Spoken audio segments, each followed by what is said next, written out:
Welcome into the Fan Addict Sports Channel for sports fans by sports fans. It's your boy Coach I. Where my dogs at?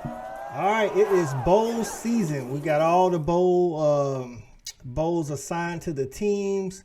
We got the final CFP rankings before bowl season, and today we're gonna start off with number 12 Pitt taking on number 10 Michigan State in the Chick-fil-A Peach Bowl. Today we brought in a contributor from fifth quarter Pitt from Twitter. We're going to bring him in and let him tell us all about what they do on Twitter. And he is actually an alumni of Pitt, class of 2017. So you know he's more passionate than most, which is what I like. So let's go ahead and bring him on in. What's going on, John? Hey, not too much, man. Just really glad to be here and, really appreciative to be a part of fifth quarter Pitt and being able to talk about Pitt sports and especially Pitt football, which has been upticking for quite a bit now. And just lucky to be here, and thank you for having me on. No problem, man. No problem. So how'd you get started with fifth quarter Pitt, and let people know where they can find you at, man? So really, they just approached me about joining just because of my knowledge of just Pitt football and the passion that I have for the University of Pittsburgh and the people. And you can find us at FQ Pitt, fifth quarter Pitt. And then you can find me over at my regular handle at JJ_Kitchen40. You can hit me up at either one of those. Usually I'm tweeting on just my personal account, and just doing whatever I can and to cover Pitt sports. Just doing just a little bit here and there. But it's just great to talk about a university that I love and the great people that are there. That's right. All right. So people, his handle will be under his picture. It'll be at capital F, capital Q, capital P, lowercase ITT, FQ Pitt. And it'll also be in the description as well. We'll go ahead and jump on into it, man. We're going to just talk about some general numbers here. So Pitt's coming off an ACC championship. The first ACC champion is different than Clemson in the last 7 years, man. That is congratulations to Pitt for pulling that off. They're coming off an 11-2 season record. They're going into the bowl season. Pitt is 14-21 in all-time bowls. Their last bowl win was 2019, 34-30 win over Eastern Michigan in the Quick Lane Bowl. Michigan State is actually coming off a 10-2 season where they finished third in the Big Ten East. Their last bowl win was 2019, a 27-21 win over Wake Forest in the Pinstripe Bowl, and their all-time bowl record is 13-16. So how you feel? Just give me a general feeling of how you feeling your chances going into the Peach Bowl. So really, I'm very confident. And the reason why is because these young men on the University of Pittsburgh squad is really just a special group. And I think what really describes the University of Pittsburgh this year is the motto that they go by, which will be, it's not just a slogan or just for 1 year. This will be the rest of Pat Narduzzi's tenure while he's there, is we, not me. You know, he always says we. And the whole team and the society that we're in now today, where players are really focused on themselves, NIL deals coming out. Pitt is really one of those schools right now that is using the NIL deals to really focus on the players that are there, but more of the team factor. Just the amount of money they've raised, Kenny Pickett taking their linemen out to dinner. Cal raising over $97,000 for Children's Hospital with cancer. It's truly a great culture from top to bottom, and that really starts with Pat Narduzzi. I really think that this team from top to bottom has just got good people, good character, and going into this game, I mean, they're sitting at 11-2 right now. Kenny Pickett doing a tremendous job. You look at their wide receiving core, offensive line, the running backs, Izzy Davis, freshmen like Rodney Hammond and Gavin Bartholomew.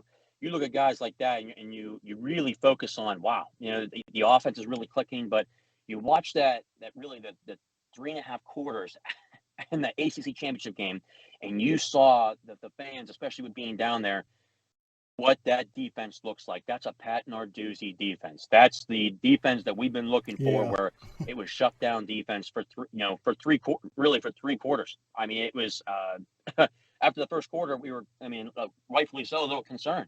But you saw the adjustments made. Randy Bates, Charlie Partridge, who, in my opinion, is the best defensive line coach in the country. And then you have Archie Collins, Corey Sanders, just the whole entire group making those adjustments and watching the team really succeed is really good. That's right, man. Like as far as what I know about Pat Narduzzi, I think early on I did a preview with one of your other colleagues, the Virginia Tech Pitt game, and I was like, Pat Narduzzi is known for defense. And at first, like you said in the ACC Championship, I was like, okay, what's going on in the first quarter? But Wake Forest has put up points on everybody pretty much. So that was their spiel this year. But then, like you said, the last three quarters they put it together and kind of just ran away with it. So let's talk about some of those numbers. Pitt's defense is giving up about 92 rush yards a game, 257 pass yards a game, total for about 350 total yards a game. They forced 20 turnovers. That is huge. They forced 20 turnovers. So even if you can put together some yards, they're turning people over on a consistent basis. So now that defense is going to go against Kenneth Walker, who I don't know if they've given out the Doak Walker Award yet, but I think he's a shoe-in to win it. He's got 1,646 rushing yards, 18 TDs, which is good for second in the NCAA and eighth in the NCAA respectively. They average 245 passing yards a game, 186 rush yards a game, and a total of 431 total yards a game. Their number one receiver is Jalen Reed. He's got 946 reception yards a game, 8 TDs for a good average of 17.8.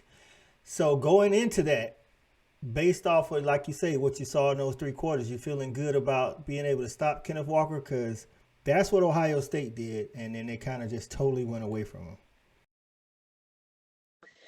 Yeah, so I think really the foundation of Pat Narduzzi's defense is stopping the run. I think that's one of the foundational cues of who he is, and he'd rather stop the run first and then really worry about the pass second. Make them beat you through the air, and it's not going to be easy. Kenneth Walker, in my opinion, with Bryce Young and Kenny Pickett, maybe one of those guys that should have been in a Heisman finalist. I think that's how good he really is, and to know they're going to be facing that is certainly going to be a challenge. It's not going to be easy. But I think that the way that the defense is built, I think it's going to be in their best interest. And then the fact that just overall how the defense is playing to this point, overall, it just looks really good for Pitt. It really does. And I think things are clicking. And a guy like Servassier Dennis, who's in the middle of that defense and just thriving, Kalijah Cansey playing at a high level right now.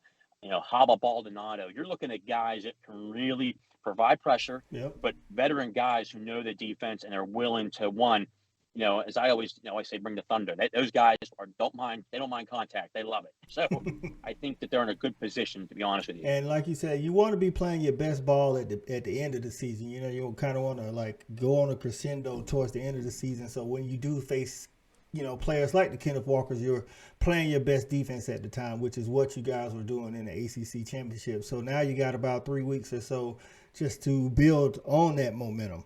So, I think it's going to be an interesting game. I don't know if Michigan State, you would think Mel Tucker I think he's a pretty decent coach, but I could be biased since he came from University of Georgia. But I think he'll stick to the run. So I guess you guys will have your hands full. But like you say, you guys are more than equipped to handle that run game as long as you don't let it get out of hand, early on. So, but on the other side of the ball, even if Kenneth Walker is able to get off and, put some yards together, you guys got Kenny Pickett. Kenny Pickett, he came back for another year, and I think it helped him out. I think he started his Pitt career really hot, and then he kind of cooled off, maybe had some injuries or whatever, and he's just now, really getting back to himself. Because I was looking at his numbers, man. His numbers are crazy.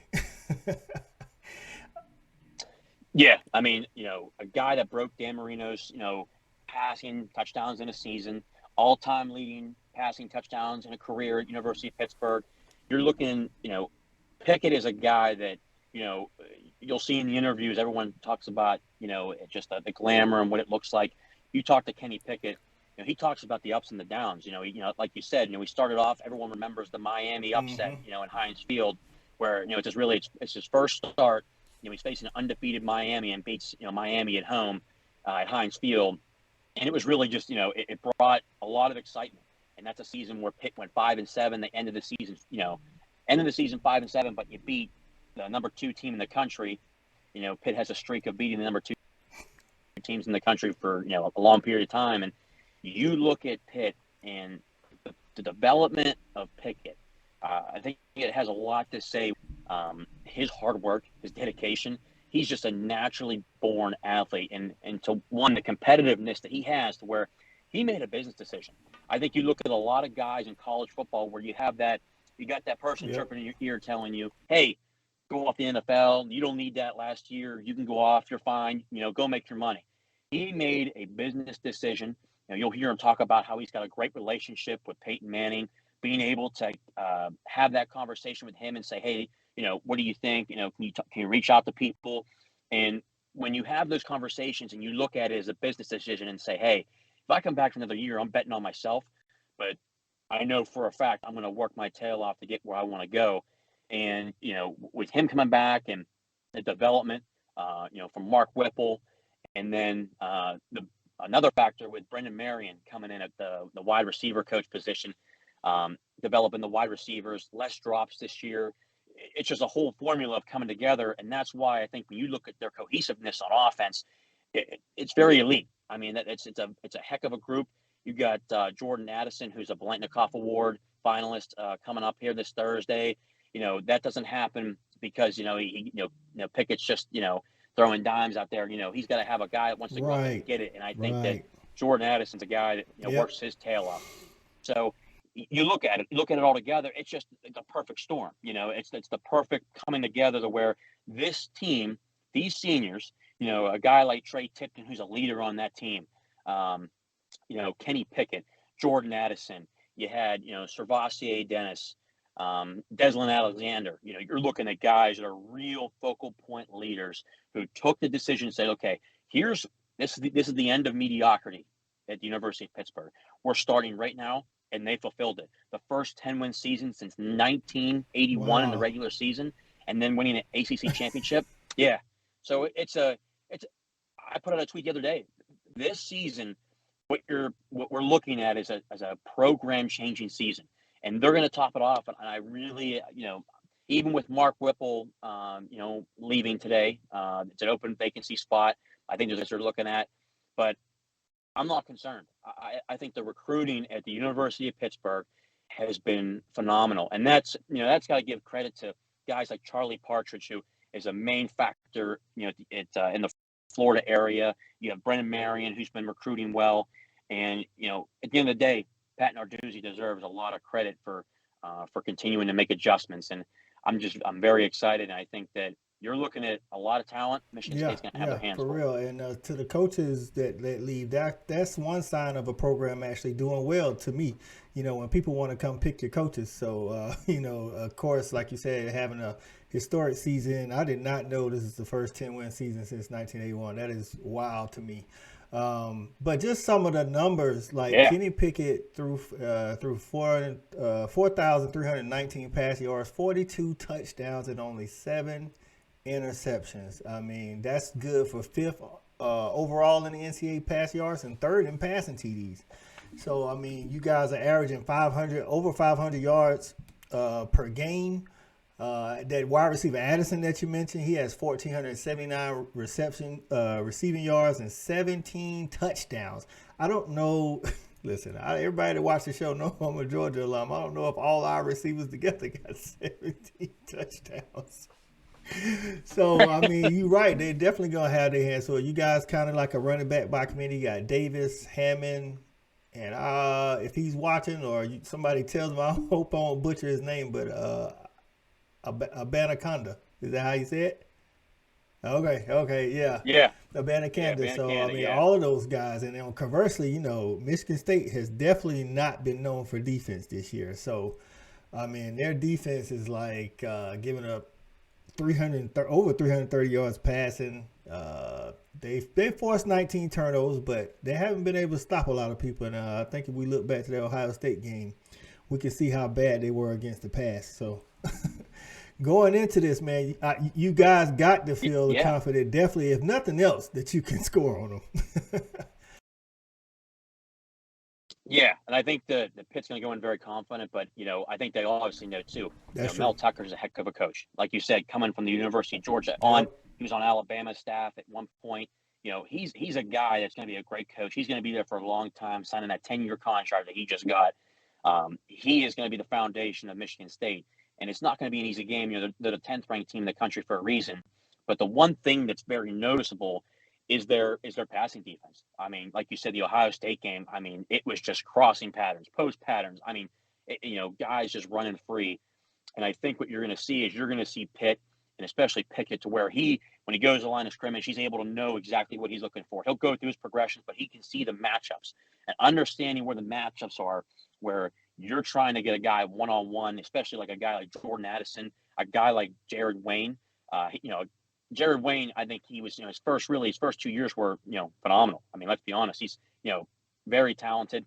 And you look at it, he's a guy that's come out and just exploded this year. The hard work he's put in. Taysier Mack got hurt, but Taysier Mack was having a great year. You still have Shockey Jock Louis there. I think just overall, it's going to be a lot. It's going to be, there's a lot of guys, and, they say now, is he getting busy? I mean, he's a guy, I really think that he is the guy going forward, where he's just got the physical stature, the speed. I mean, he gets around the edge. He's able to make those runs. But to see another guy that truly, I mean, I didn't expect it to be this early. I had heard from people when they recruited him, when Chris Beatty was here recruiting him from Virginia, Rodney Hammond. That's a guy, they say he's short in stature, but he runs like a wrecking ball.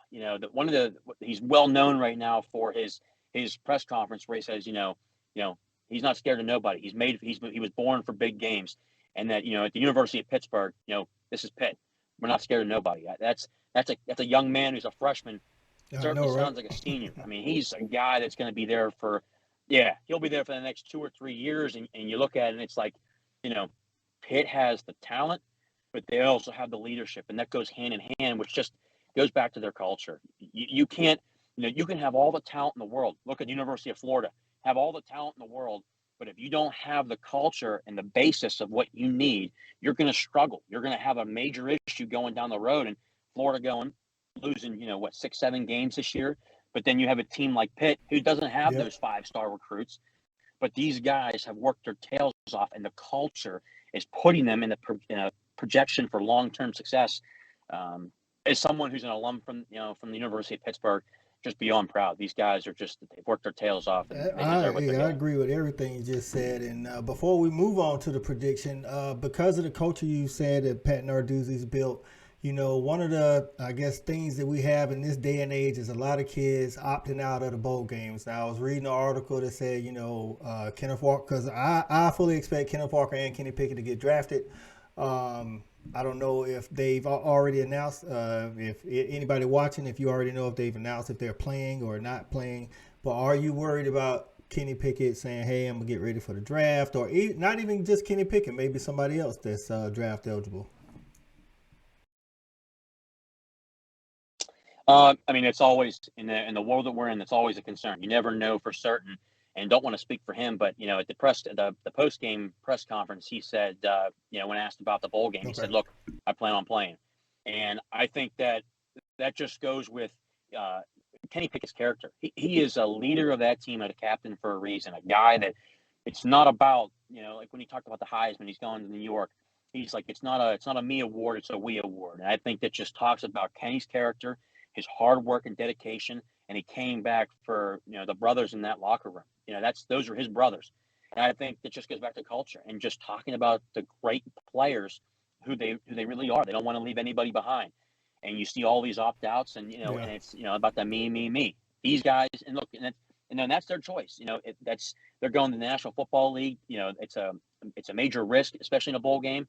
But I think that the way that Pitt is set up, it's a great culture, and they care about we. instead of me. And I fully expect Kenny Pickett to play, even with Mark Whipple. Well, I hope today. they all play. I know, I understand that they leave, and hey, you got to do what's best for you. I'm a college football fan, so I want to see some good games. I feel like if majority of the big time players from each team plays, especially in this one with Kenny Pickett and Kenneth Walker and Addison and some of the other people that are on the Michigan State team, that we can have a really good bowl season. You know, I know, like, just sidebar, like Oregon and Oklahoma, I don't know if everybody's going to play just because of the coaching situation, you know what I'm saying? But if both teams were, you know, some people have already hit the portal for Oklahoma, and now that Cristobal's gone, I expect the same from Oregon. But if both of those teams, everybody played, that would make for a good matchup, just like Pittsburgh and Michigan State. I feel like if everybody plays, I'm going to get some good football, and that's what I'm looking forward to. It's like, you know, you don't get but like 3 or 4 good games in the bowl season nowadays because everybody decides to forego the bowl season and get ready for the draft. But enough of my soapbox. Let's go on to the predictions. Tell everybody how you think the game will go, and then give us a score prediction. I really think you're going to see Pitt, you know, again, just what they've done all year is open it up. They're going to open up the passing. Certainly will. They'll have, you know, they'll certainly work in the run with Izzy and Rodney Hammond and Vincent Davis, and that offensive line this year has been phenomenal. You know, and Borbley, the offensive line coach for Pitt, deserves a lot of credit as well. They've done a phenomenal job. But I really see Pitt open it up. I'm willing to say I'm going to give it 42-21 Pitt. I think it'll be a sound victory, I think, just because of the nature of the matchups. And that's what I get back to, is the matchups. You know, Michigan State's the 10th ranked team in the country, and it's not a detriment on, it's just the matchups, the way they are, and the way Pitt's defense is really lined up to stop the run, and the way that Michigan State's defense is just struggling through the air. I think Kenny Pickett's going to be, you know, licking his chops, because it's that last opportunity to show the NFL scouts, hey, here's what I can do. And especially in a New York Six Bowl, the Chick-fil-A Bowl in Atlanta, I'll be there, and it's going to be it'll be fun. I see. Okay. I can see. Like I said, I think this is going to be a good game. The keys are like some of the things you've already mentioned. Can Pitt stop the run? And can Michigan State not bleed to death on pass defense? I mean, if that's the case, like if they're bleeding, hemorrhaging in the secondary, and you guys are giving a big chunk rush plays, then it could be a barn burner for all we know. Since it's in the Peach Bowl, so the weather won't be a factor. Everybody be able to run around inside. So I'm thinking, I do think Pitt will win, just because Kenny Pickett and Michigan versus the Michigan State pass defense. I mean, as we saw in the SEC Championship, once somebody can pass for chunk plays on you, it's kind of hard to run the ball and play catch up. So the key is going to be, I think Pitt will get out. You know, I think it'll go touchdown for touchdown. Probably it'll be like 17-17, and then Pitt will kind of pull away. I actually think it'll be more like 42-31, something like that. I don't know. I like Kenneth Walker, but I don't think he'll have enough gas to keep up with Kenny Pickett in that offense. So, yeah. I agree. I'm glad you came in today, man, to do the bowl preview with us. We like talking sports on the Fan Addict, like the fans' point of view, especially from the alumni, because it just means a little, I know, like we say in the SEC, it just means a little bit more. Exactly. And again, thank you for having me on to get to talk about the University of Pittsburgh, and just the great university and the great players that are there, and the great coaches. Watching, don't forget to comment, like, and subscribe. You can catch John on Twitter at FQ Pitt. That is at capital F, capital Q, capital P, lowercase ITT, for fifth quarter Pitt out there. For John, this is Coach I and the Fan Addict, and we are out.